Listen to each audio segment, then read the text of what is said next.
We are now about to have the speaker that we've all been waiting for, the charismatic, brilliant doctor with an uncanny command for Mac digital presentations, the founder of nutritionfacts.org and Hall of Fame winner, and one of our longest standing Summerfest favorites, the one, the only, Dr. Michael Greger.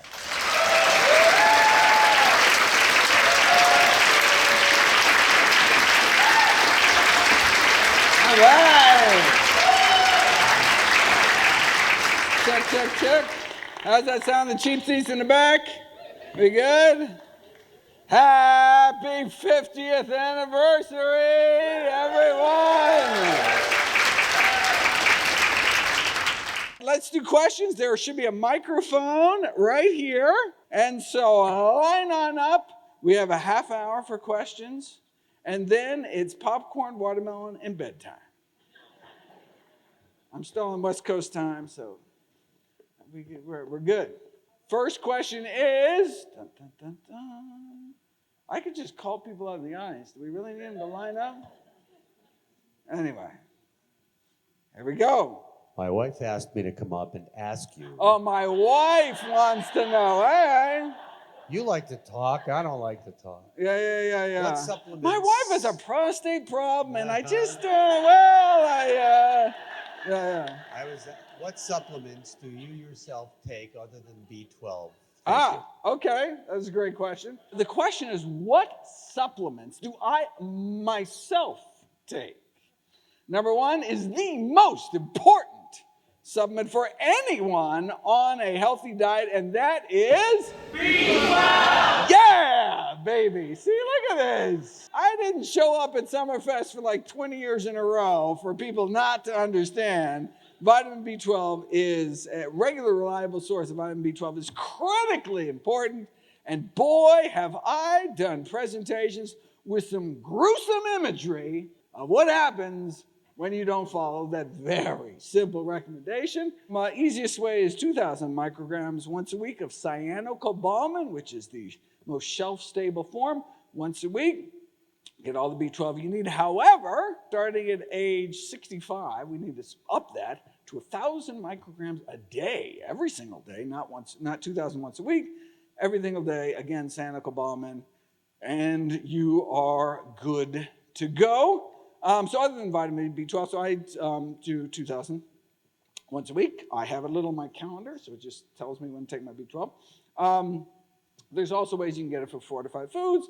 And then I also have charts for how much for pregnant women and lactating women and children based on their weight, etc., all on nutritionfacts.org. Number two, I don't get a lot of sun because I don't get outside very much because I got books to write.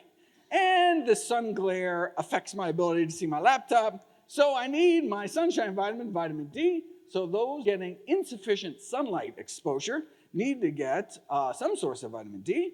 So if that's the case, 2,000 international units of vitamin D3 every day, which is what I take. I also encourage people to consider, particularly older men, but everyone, to consider taking 250 milligrams a day of a pollutant-free source of DHA, which is a preformed long-chain omega-3 fatty acid. We can get from an algae-based source, so that's what I take every day. And then they're really not supplements, but there's a number of whole food spices I encourage people to fit into their daily diet. So I encourage people to eat amla every day, which is dried Indian gooseberry powder. It's just a fruit dried down. It's all these miraculous properties. Black cumin, another spice, powdered black cumin powder. I also do ground ginger, turmeric every day. Oh, and papali, which is also known as long pepper. I talk about that in the new book. That's a new addition to my spice regimen. And for you to say, wait a second, these are really powerful, intense spices. Your oatmeal must taste disgusting. Well, there's a solution for that. And that is, I'm actually going to talk about in my How Not to Age cookbook, which is coming out in the spring. It's supposed to be out at the end of this year, but evidently there's a crisis in the book publishing industry, and we have to import it from somewhere. It's beautiful. I've seen it, though. It's gorgeous. Where I talk about using edible film. There's something called PAPES, P-A-P-E-S, which is little discs of single ingredient. It's called potato starch, a little disc of potato starch, which is like transparent. You can't even you can see through it. You don't even know it's there, but you can kind of feel it. It's this little elbow foam, and you put nasty, disgusting tasting powders into it. And so you put all those spices into it, and then you wrap it up like a little wonton, and you dip it into water, and it seals. It congeals over the thing, and so it's this slimy little mushy mass, and then it's really easy to swallow. And you're like, oh, pills are hard to swallow, but this isn't like a pill because it's really squishy. It goes down easy, and you don't taste it because it's covered in this like slimy potato starch. Sounds a little weird, but it's a lot easier. If anyone's actually tasted amla, you'll know there's got to be a better way. And this is the better way. So I put like a quarter teaspoon of each of those spices I just mentioned every day, every night, in a little thing. I swish it down, and I take my vitamin D, and all right. Wonderful, I do it too. There we go. I paid her to say thank you very much. Right on cue. You'll get your check. Very nice. Okay, next question. Yes. How much turmeric is too much turmeric? Ooh. And what happens if you get too much turmeric?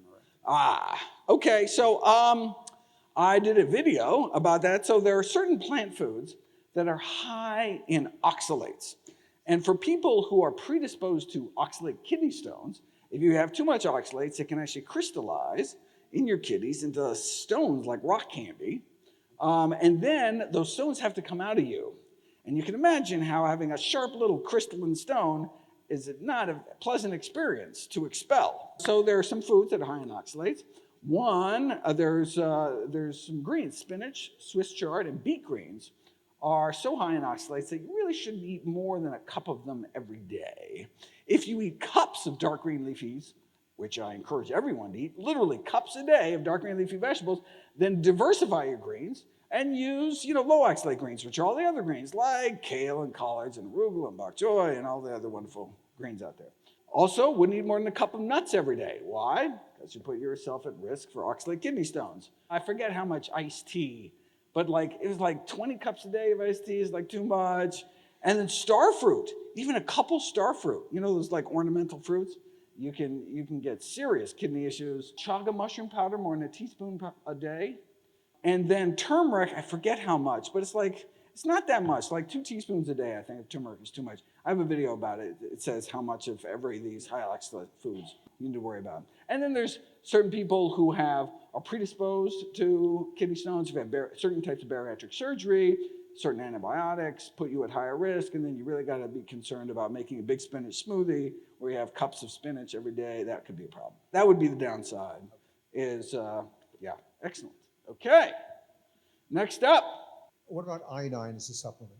Oh, iodine. Well, so iodine is a critical, essential trace mineral that is needed for the production of thyroid hormones. But you can get iodine in your diet. Where does iodine come from? It comes from the soil taken up by plants. However, you don't really know. Maybe your plants happen to be grown in iodine-deficient soils. And so it's important to include really iodine-rich foods in the diet, and that is sea vegetables.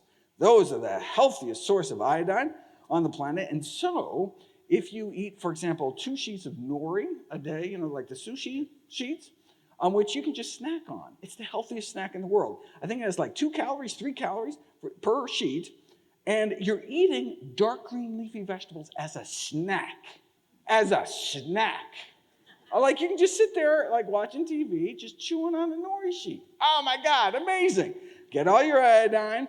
Or if you don't like that, dulse is a very mild, not very seaweedy flavor. And I think like half a teaspoon a day of dulse. You can have a little canister of dulse powder. It's this pretty purple powder that you sprinkle on stuff you won't even taste it. Get all the iodine you need. Arame, wakame. Arame is a really nice noodly seaweed. You add that to soups, delicious. Wakame, which is the seaweed salad seaweed. Also, and so I give exactly how much you need, and it's a very small amount of seaweed to get, but I encourage people to add sea vegetables to their diet because that's where you get your iodine from. The number 1 source of iodine in the American diet is dairy. Now, why would milk have iodine? Because they use iodine-containing disinfectants like betadine to disinfect the teats to prevent mammary infections, and it kind of leaches into the milk. Anyway, that's one way to get it. Yeah. Or you can eat sea vegetables, which are packed. The only two caveats. One is hijiki. We should stay away from hijiki because there's too much arsenic. Because it just sucks up arsenic really well. It sucks up all sorts of trace minerals like iodine, which is good. Also sucks up, that particular seaweed sucks up too much arsenic. Even the Chinese government says, no, hijiki is too dangerous. And the other one's kelp. Kelp actually has too much iodine, such that unless you're eating itty bitty little pieces, like teeny little pieces, you can actually get too much iodine, get something called thyrotoxicosis, which is like an overactive thyroid gland. So anyway, so I would stay away from those two seaweeds, but all the other seaweeds are fantastic. Okay, I'll stick with nori. Stick with nori. Nori's easy. You can get these 50 packs of, organic nori, cheap, and they stay really nice and delicious. You can toast them if you want. I just eat them straight. They're great on planes. It's super light, right? And so if you see me on a plane with my purple sweet potato, microwave purple sweet potato in one hand, and my nori sheet in the other, while everyone else is eating, I don't know, Cheetos and whatever else they give on planes these days. Two questions, real small one. Yeah, White rice and arsenic. yeah, And then a bigger one from a 35,000 foot view. yeah. Do you ever get invited to talk to medical schools or something to make a kind of a long-term, decades-long impact on medical education? Because it seems like, well, you've been at this for decades, but there's only a select group of people that actually avoid disease versus trying to cure it. All right. Okay. First question, white rice and arsenic. I would encourage people to not eat white rice for a variety of reasons, one of which arsenic. And in terms of brown rice, actually has more arsenic than white rice, but that's why we should diversify our grains. And so once I read about that, I used to eat brown rice all the time. I'm like, okay, I got to find other. Until I discovered sorghum. Like, oh my God, now there's red sorghum and black sorghum and oh my God, it's a fantastic grain if you haven't tried it. It's a great rice substitute. And then there's all the pseudo grains like quinoa and buckwheat and all that. And then you can have a much more diversified diet. So I would moderate one intake. I'm particularly concerned by people eating like macrobiotic diets where they're just like every meal is just a big pile of brown rice. That you would get too much arsenic. Why do we care about arsenic? Over the long term, it increases your risk of bladder cancer. But it's not the kind of thing that builds up in your body. It's like literally the day you eat it, you pee it out. But the problem is your bladder is constantly exposed day after day for decades, increases your risk. And then the second question, where he's like, if you're so good, why aren't all the doctors vegan? Basically, that was the question. I think that was the question. Yeah, okay.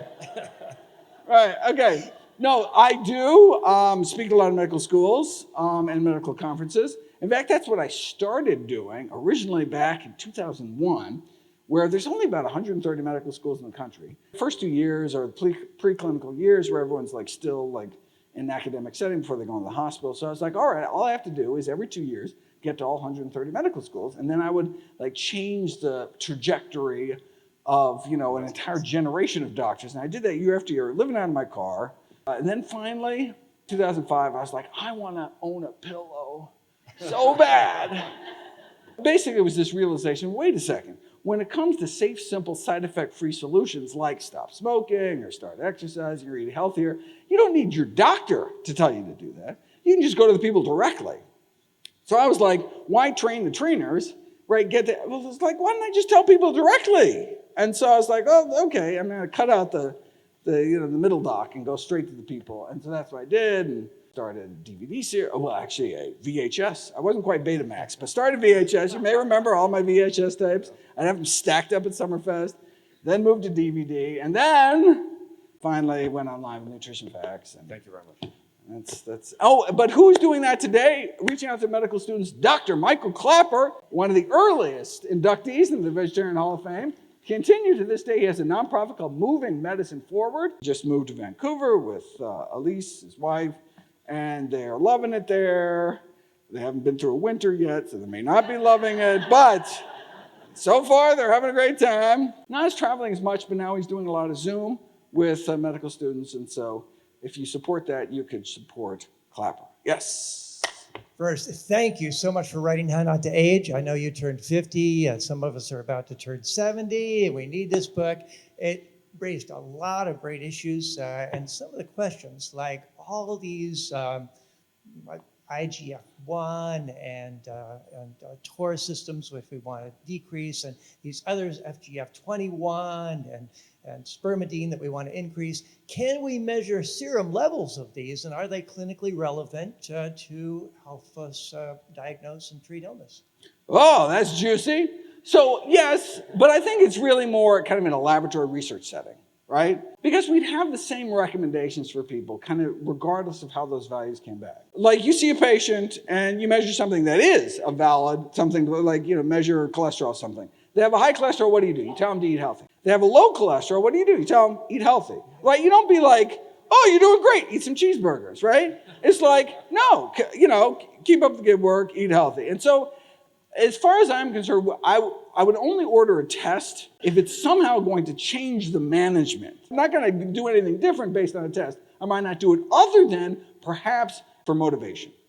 So if we have patients and we can show them some digital readouts, show them a lab value, and it's like, look, if you did this and this, it would change. There's a lot of these fancy new DNA personalized medicine swabs, and most of this is just overpriced, scammy nonsense. But if you need a swab to be based on your genetic makeup, you need to eat dark green leafy vegetables. And the person before is eat your greens, yeah, whatever. But this now is ooh, the fancy machine said I should eat greens. And then they actually do eat greens, and they wouldn't have before. You could argue that multi-$100 test was actually worth it. But, they should have just eaten your greens. You really don't need the fancy, right? And so, you see that with coronary calcium, artery calcium scanning, not recommended by the USPSTF. But if you have a patient and showing them a calcium spot is gonna really get them to change their life, I had that just last week. Yeah. Oh. 156, and suddenly she's all in for my plant-based burger. There you go. Right. PFTs in smokers, there's examples of that. So again, you're right. Don't want to do non-evidence-based testing. That's not going to change management. And occasionally there are those times where, wow, look at this. Your IGF-1 level fell. Right. You When can give them did that motivation before and after, Maybe. and you're doing great, or you need to do a little more. Yeah. We should just have some scans available, under the thing, be like, oh, we got your scan back. You need to eat healthier. And they're like, why do I have breasts all the time? Oh, forget that part of the thing. Just look at this part. Thank you. Whatever. Dr. Greger, I read your book, How Not to Age. I focused on the chapter, I want to reference the chapter where you talked about NR and Ooh, NAD+. juicy. Yeah. And you seem to say that the evidence did not show that it was worthwhile. Mm-hmm. I was just wondering if since the time that you published the book and the time where we are now, has anything been published that would change your mind or change that verdict? 1 week from today, on July 18th at 2 p.m. Eastern Time, I'm giving a 2-hour webinar on just that question. And I'm going, oh, all right, well, all right, well, okay, so the webinar, right. So I talk about NAD+. What is NAD? NAD is one of the most abundant molecules in the body. It's involved in hundreds of enzymatic reactions, including boosting this purported anti-aging enzyme, involved in energy production, does all sorts of amazing things in the body. And so the theory is that if we boost levels, all sorts of amazing things will happen. And that's exactly what happens when you do it in rodents. In rats and mice, you boost their NAD levels through a variety of ways. You give them, NAD precursor supplements. Oh my God, incredible rejuvenation of the heart. Their muscles get stronger. It's like this reversal of aging, amazing thing. And so, oh my God, supplement industry latched on. It came out with 8 different types of NAD boosting supplements. Every single one, 8 out of 8, completely failed to have any clinical effects in human beings. Why? Because they actually failed to raise tissue levels in human beings. Unlike, it turns out we're not rats. It turns out we're not mice. But in human beings, it just doesn't work. Our body's way too smart to allow the blunt incursion of these precursors to change levels whatsoever. And so, of course, we have no benefits from it. In fact, there are a bunch of risks, and there's different risks for each of the different supplements. However, the good news is there are 3 natural ways, without taking pills, to naturally boost NAD levels, one of which is by boosting the NAD-producing enzyme in the body called NAMPT. And there's only one way we figured out how to do that. Exercise, aerobic exercise, absolutely. Aerobic exercise, you can take muscle biopsies from people on a bike, and you can see their NAMPT levels shoot up. They start producing more NAD. So exercise can do something that no NAD supplement can do. Unfortunately, you can't sell it, put it in a pill, blah, blah, blah. That's why you never hear about it. Okay, the two other ways.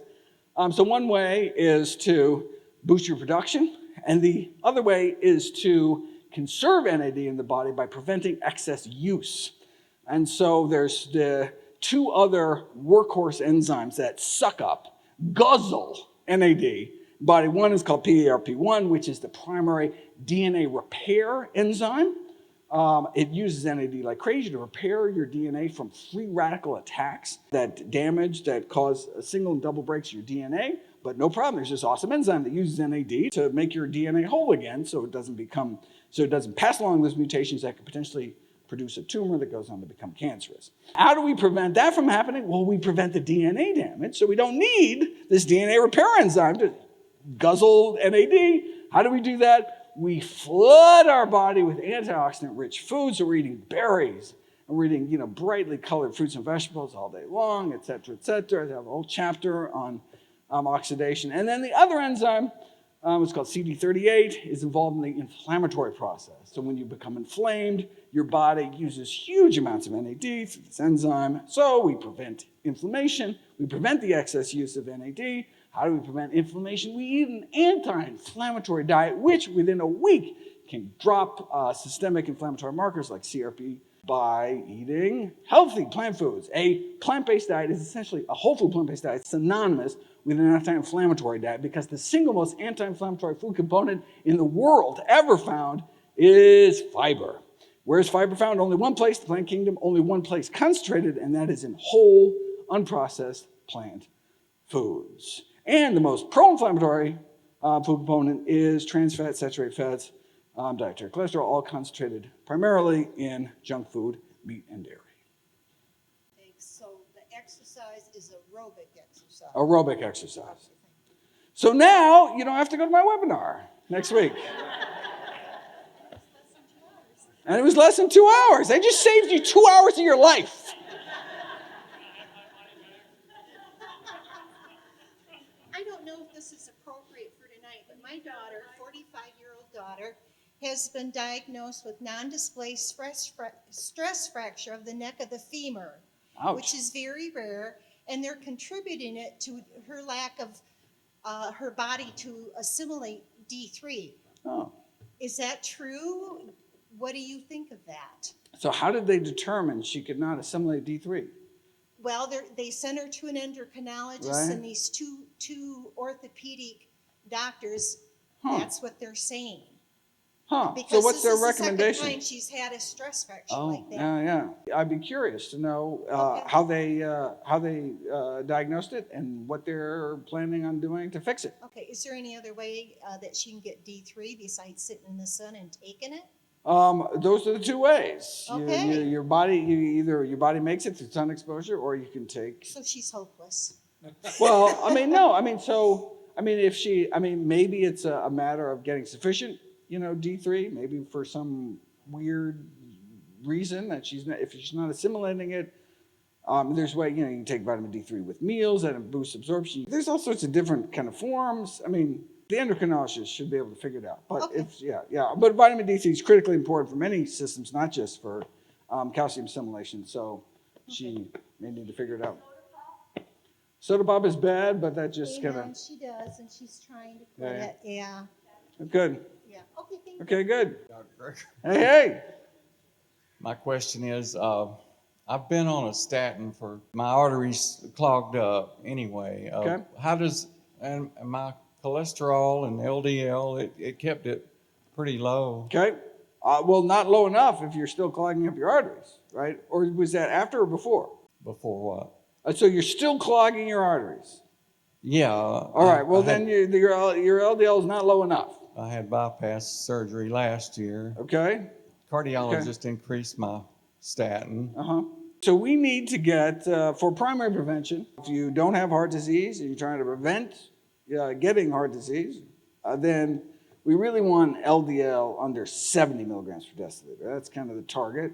But if you already have heart disease, now we're into what's called secondary prevention, trying to like prevent your second heart attack, then we really want LDL like 30 to 50 or even as low as possible. The first thing you do is you try to do it with your diet. So the most powerful cholesterol lowering diet, published in the literature, is what's called the Portfolio diet, developed by Dr. David Jenkins, University of Toronto, very famous scientist who discovered the glycemic index, et cetera. So it's a strictly plant-based diet with added plant food. So the strictly plant-based diet drops the three things that raise your cholesterol: dietary cholesterol, saturated fat, found in, meat, dairy, eggs, and junk, and dietary cholesterol found primarily in egg yolks, and then trans fats, which mostly junk food, but also meat and dairy. Now, for most people, that should get people down to where we want, but if insufficient, then you add food to your diet to actively pull cholesterol from your system. And so it's a portfolio of different foods. That's why they call it the Portfolio diet. So it's like slimy foods with lots of soluble fiber, like okra, oatmeal, eggplant, blah, blah, blah, and a whole bunch of different foods. Pulls your cholesterol down, the most powerful. Now, if your cholesterol's still not low enough, then typically you'd add a statin to that. If that didn't work, then you'd raise the dose of that statin. If it still didn't work, you add a second drug to that statin. If that didn't work, you go to a more powerful class, all while maintaining a healthy diet. You do a more powerful class of cholesterol-lowering agents. If that doesn't work, you add a second class of most powerful, and you keep doing until you get your cholesterol as low as possible to stop this disease process, which is fueled by LDL. And the worst thing you can do is ignore it. Right? I mean, you really have to get it down. There's no throwing your hands up in the air. Oh, well, I guess I'm just, No, there's things we can do, both diet, lifestyle, and pharmacologically, to get your cholesterol down to a level that will not feed the number one killer of men and women in this country, heart disease. Good evening. Good evening. Good evening. Can you speak to some solutions or foods for vegans who are not consuming beans or nuts, belly bloat? Oh, okay. So they're not consuming it because they bloat. Correct. Okay, nuts causing bloating? Interesting. I'm doing a whole series of videos on bloating because there's a lot of new research out there now. I haven't heard nuts, so I don't think there's any research on what you can do for nuts and bloating. Some bloating is caused by excess gas production in the intestine. That shows it's working. It's fermentation of fiber. That's where all the benefits come from.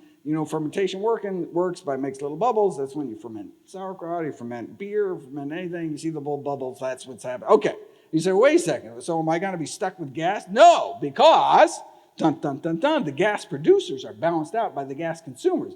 As soon as you start eating lots of fiber, and you produce all this wonderful gas, well, then you foster the production of gas-consuming bacteria who are like, oh, look at all this wonderful gas, yum, yum, yum, yum, yum. And so then you get this perfect balance where you have huge amounts of fiber feeders. You can churn out these short-chain fatty acids from the byproducts of fiber fermentation that get absorbed through the colon wall and circulate throughout your body and cross the blood-brain barrier, have mental health benefits and anti-inflammatory benefits and all sorts of, you get all that wonderful, and you have no problems with the bloating of the gas, etc. Okay, but that takes a while and depends on your microbiome, where it started. If you've been slathering your guts with, cheeseburgers and milkshakes your whole life, you just do not have the microbial machinery to kind of handle a natural diet. I mean, we evolved based on fossilized human feces, getting over 100 grams, triple-digit fiber grams a day. Now we're lucky if we even get the minimum. I think the average fiber intake is about 12 grams. A day, and so if you eat a really healthy kind of vegan diet, like Ornish folks, were getting like 68, and then it's really you have to go to like the rural Asia, rural Africa, 50 years ago, where they were getting close to kind of natural levels up by the triple digits, and then they didn't have epidemic levels of heart disease or colon cancer, diverticulosis or breast cancer, all this. Anyway. These are all diseases of civilization, part of which is defined as kind of basic fiber deficiency diseases because we're not feeding our good gut bugs. Okay, but if we don't have that microbial machinery, it takes a while to ramp up. So all of a sudden, like, oh, I'm supposed to eat beans, and eat a whole bunch of beans. They're like, oh, forget beans. So literally, you could be like, okay, we're going to start with a teaspoon of hummus. Okay. And then tomorrow we're going to go, boy, a couple more chickpeas. And there's some legumes that cause less gas problems than others typically. And if you do that, you can ramp up slowly, and you take whatever time for your microbiome to balance to get to a point where you can eat massive amounts of fiber-rich foods and not be a problem. But you just got to go slow if necessary. Some people can just switch over, but critically important to get to that point. That'd be my recommendation. Okay. Okay, the pressure's on. Here we go. I know, and I'll make it quick. Please. No, it's what okay. What do you think of Fisetin? And the reason I'm Oh. asking is because one of the vendors over Yes. the cafeteria talked me into buying it. Ah. I want to know if I wasted my money. Oh, great question. I love any opportunity to diss vendors at events. That's one of my favorite activities. But I was all excited to diss this vendor, but if you actually look at the list of ingredients, it's pretty good, right? It's just like berry powders. I'm like, oh, this is awesome, this is awesome. And then you get the last ingredient. Oh, then we added supplemental Fisetin. To get 300 milligrams of Fisetin, that's like, you'd have to eat like over 100 strawberries a day. So the most concentrated source in the diet is strawberries. What is Fisetin? Why do we care about it? It's senolytic. So it destroys these zombie cells in the body that spew all these inflammatory mediators. There's a couple compounds that have been shown to have anti-senolytic properties. And so I encourage people to go out of their way to eat strawberries. Freeze-dried strawberry powder or just fresh strawberries or frozen strawberries, however you want to get strawberries. I encourage people to eat strawberries every day. Normally, I'd say eat blackberries, 5 times more antioxidants than strawberries. But what are they lacking? Fisetin. And if you're really not eating strawberries, you're really not getting a good source. And so that's one of my recommendations from How Not to Age. Eat strawberries. I would much rather see their mix without the added Fisetin. It has Fisetin because it has dried strawberry powder. It's like strawberry powder and blackberry powder. I was like, awesome, wonderful. And then you get to why would you do that and add that? It's like, why, So I would encourage them to reformulate and just have whole foods and get a natural source, because it's unclear whether we should be taking these levels that we could never be exposed to. There's this kind of sense that like, if this is good, this is better, right? It's a very like USA, right? But that doesn't necessarily mean like if this dose works, maybe twice the dose is actually better than, worse than not taking anything. So I'd rather people eat what I call culinary doses, a dose that you get eating a healthy diet, right? And that is much, much smaller. So I would encourage you to eat whole plant foods, and that's the best place to get it. I would encourage you to eat those strawberries. I would encourage them to remove the supplemental Fisetin just because we have no idea. That's a human experiment that you just bought into, and we have no data on whether that's going to be good for you or not. Maybe it's going to be good. Who knows? But I prefer to base my decisions on science. Thanks so much, everybody.